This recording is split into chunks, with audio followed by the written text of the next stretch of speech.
ప్రతి మనిషి పుట్టుకకు అమ్మా నాన్నలే సృష్టికర్తలు. మనకి ఈ శరీరాన్నిచ్చి యుక్త వయసు వచ్చేదాకా అన్నీ తామే అయి చదువు సంస్కారం నేర్పించి అనుక్షణం కంటికి రెప్పలా చూసుకున్న వారి పట్ల సదా కృతజ్ఞులమై ఉండాలి జీవితాంతం. ఈ సమస్త ప్రపంచం తల్లిదండ్రులతోనే నిండి ఉన్నది అన్నారు శంకర్ భగవత్పదులు సౌందర్యలహరిలో. దీని బట్టి ఈ జగత్తులో అమ్మా నాన్నలకు ఉన్న స్థానం ఎంతటిదో తెలుస్తుంది. తల్లిదండ్రులు వాగ్దారుల వంటి వారిని విడదీయడం సాధ్యం కాదని అన్నాడు కాళిదాసు రఘువంశంలో. అంటే సృష్టిలో తల్లిదండ్రులకు గల శాశ్వతత్వం ఎలాంటిదో స్పష్టమవుతుంది. ఇక సకల సాహిత్యాలు తల్లిదండ్రుల ఉనికిని అత్యున్నత స్థానంలో నిలుపుతుంటే అలాంటి ప్రత్యక్ష దైవాలకు నేటి బిడ్డలు కనీస కృతజ్ఞతనైనా ప్రకటిస్తున్నారా అంటే అనుమానమే. ఏ కొందరో మాత్రమే మినహాయింపు కావచ్చు. మాతృదేవోభవ పితృదేవోభవ, మాతృదేవోభవ పితృదేవోభవ.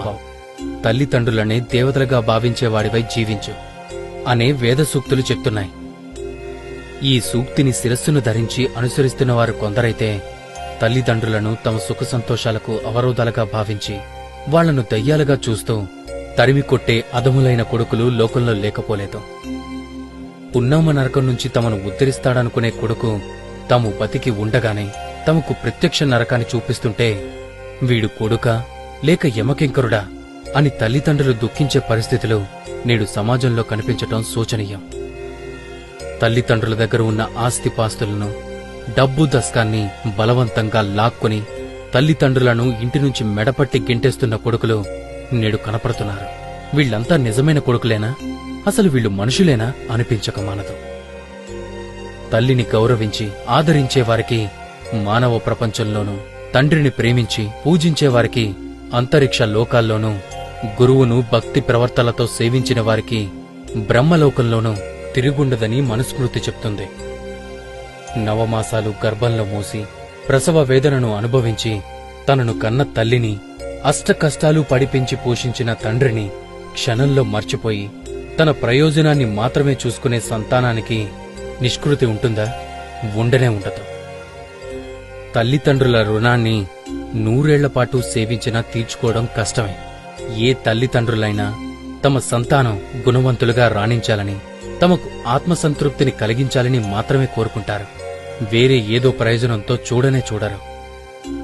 అలాంటి తల్లిదండ్రులను డబ్బు కోసం, ఆస్తుల కోసం, శారీరక సౌఖ్యం కోసం కాలతనటం ఎంతవరకు ధర్మం?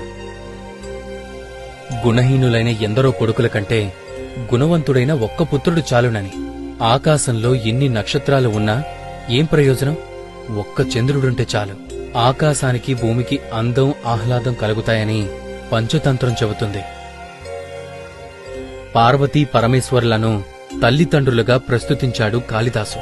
అంటే తల్లి పార్వతీదేవి వలె సకల మంగళాలకు నిలయమైనదని, అపార కారుణ్యమూర్తి అని, ఆమెను తలుచుకుంటే చాలు సకల సౌభాగ్యాలు వర్షిస్తాయని తాత్పర్యం. అలాగే తండ్రి పరమేశ్వరుడి వలె అడిగిన వెంటనే అన్నీ సమకూర్చే స్వభావం కలవాడని, పోషించే గుణం నిలువెల్లా నిండి ఉన్నవాడని, పిల్లల తప్పులను సరిదిద్దే వాత్సల్య గుణం కలిగినవాడని అర్థం. పార్వతీ పరమేశ్వరుల వంటి తల్లిదండ్రులను హృదయ కమలంలో నింపుకుని ఆరాధించాలే కాని వారి మనసులను నొప్పించరాదనే సత్యాన్ని సంతానం తప్పక గ్రహించాలి. తల్లిదండ్రులు లేని పిల్లలు అనాథలవుతారు. తల్లిదండ్రులు కళ్ల ఎదుట ఉన్నంతకాలం వారి విలువ తెలియదు. వారు కనుమరుగైపోతే ఎంత కష్టం, ఎంత నష్టం, అది ఎవ్వరూ పూరించలేని లోటు. తల్లిదండ్రులు బతికి ఉన్నప్పుడు బాధలకు గురిచేసి చచ్చిన తరువాత వారి సమాధులపై పూలు చల్లితే ఏం లాభం? మరు జన్మలో కూడా ఈ సంతానమే మాకు కావాలి అని తల్లిదండ్రులు కోరుకునే విధంగా పిల్లలు ప్రవర్తించాలన్నదే అన్ని శాస్త్రాలు ఉపదేశిస్తున్న సత్యం. వారి పాదాలకు నమస్కరిస్తే కాశీ, ప్రయాగాది పవిత్ర క్షేత్రాలు దర్శించిన ఫలం, లక్ష్మీనారాయణులను సేవించిన పుణ్యం దక్కుతుంది. తల్లిదండ్రులు జీవించినంతకాలం వారి మనసులను నొప్పించకుండా అవసరమైనప్పుడు సేవలు అందిస్తే చాలు. అప్పుడు ఈ లోకమే ఒక స్వర్గం, ఒక కైలాసం, ఒక వైకుంఠం, ఒక బ్రహ్మలోకం, ఒక ముక్తిధామం. మిత్రులారా, తల్లిదండ్రులను జీవితాంతం ప్రేమిద్దాం. ఎన్ని జన్మలెత్తినా వారి రుణం తీర్చుకోలేనిది. అమ్మా నాన్నలు మీకోసం చేసిన త్యాగాలు, కష్టాలు, మీపై కురిపించిన ప్రేమాభిమానాలు మర్చిపోకండి. ప్రియంగా పలకరించండి. వారిని దైవ స్వరూపాలుగా భావించండి. మీరు ఎంతగా వారిని నొప్పించి మాట్లాడినా ఎప్పటికీ ఎన్నటికీ ఏమీ అనుకోని గంగిగోవులు. మీ శ్రేయస్సు కోరుకునే ప్రేమ స్వరూపాలు వాళ్ళిద్దరు. ఒకవేళ అమ్మా నాన్న ఏదైనా అంటే మాత్రం వారేమీ పైవాళ్లు కాదు కదా.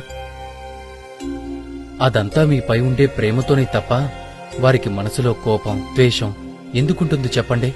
మీరు ఎప్పటికీ వారి దృష్టిలో పిల్లలే. చిన్నప్పుడు వారి ఒడిలో పెరిగిన ఆ చిన్నారులేగా. ఆడిన ఆటలు, పాటలు మరవకండి. అడిగిన ప్రతిదీ మీకు అందించారు. వారు తిన్నా తినకున్నా మీకు తినిపించి ఎంతో మురిసిపోయేవారు. మీకు పెళ్లైనా పిల్లలున్నా ఆ వాత్సల్యం, మమకారం మీపైన మీ పిల్లలపైన నిత్యం ఉంటుంది. అది విడదీసుకోలేని బంధం, విడదీయరాని బంధం. తల్లిదండ్రులు ఉన్నవారంతా అదృష్టవంతులు. ఇతరుల మాటలతో, చేతలతో వారి స్వార్థం కోసం దూరం చేయాలనుకుంటారు.